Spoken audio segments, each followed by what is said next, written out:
আমি silver cup মাছ রান্না করব। আমি লবণ হলুদ মাখিয়ে নিয়েছি আর আলু কেটে নিয়েছি। কড়াই বসিয়ে আমি তেল গরম করে নিয়েছি। আমি মাছগুলো দিয়ে দেবো।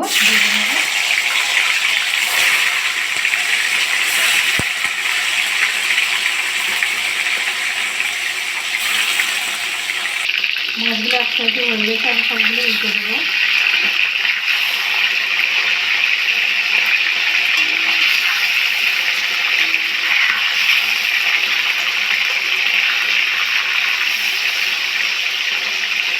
মাছগুলো ভাজা হয়ে গেছে, আমি সবগুলো তুলে নেবো।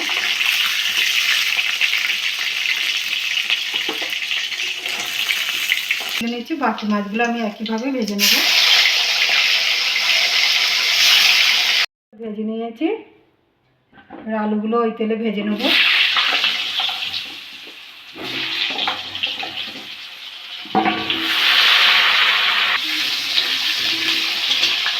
একটু লবণ দিয়ে দেবো।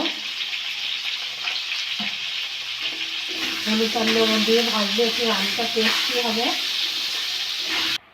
আলুগুলো ভাজা হয়ে গেছে, আমি তুলে নেবো।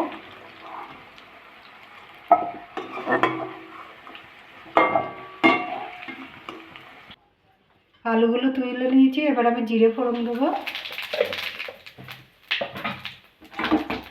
একটা পেঁয়াজ কেটে নিয়েছি, কুচিয়ে দিয়ে দেবো।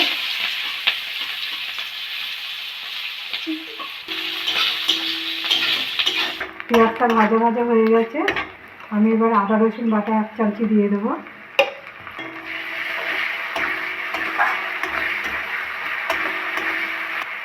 আদা রসুন দিয়ে একটু ভাজা বেড়ে গেছে গন্ধটা আদা রসুনের। আমি এবার হলুদ দিয়ে দেবো। 1 চামচি লঙ্কার গুঁড়ো দিয়ে দেবো। 1/2 চামচি ধনে গুঁড়ো দিয়ে দেবো। 1 চামচি জিরে গুঁড়ো দিয়ে দেবো। একটু কাশ্মীর লঙ্কা দিয়ে দেবো কালারের জন্য। স্বাদ মতো লবণ দিয়ে দেবো। একটা টমেটো কেটে রেখেছি, ওটা দিয়ে দেবো।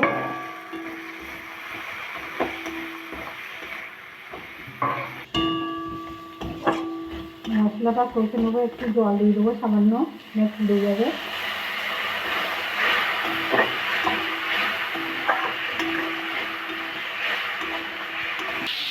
মশলা তেল ছেড়ে এসেছে, দেখুন কি সুন্দর হয়েছে কালারটা।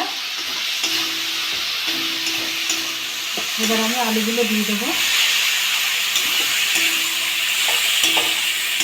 ভালো করে কষে নেবো। মশলার সঙ্গে আলুগুলো ভালো করে কষা হয়ে গেছে, আমি এবার জল দিয়ে দেবো।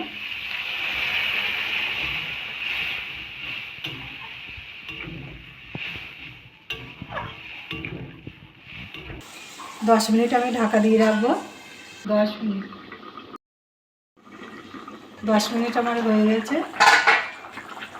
আলুগুলো সিদ্ধ হয়ে গেছে। এবার মাছগুলো দিয়ে দেবো।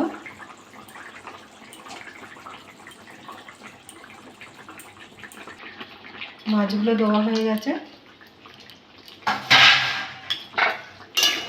আর একটু ঢেকে দেবো।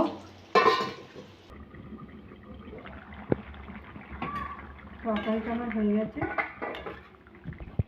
আমি একটু গরম মশলা দেবো, দিয়ে নামিয়ে দেবো।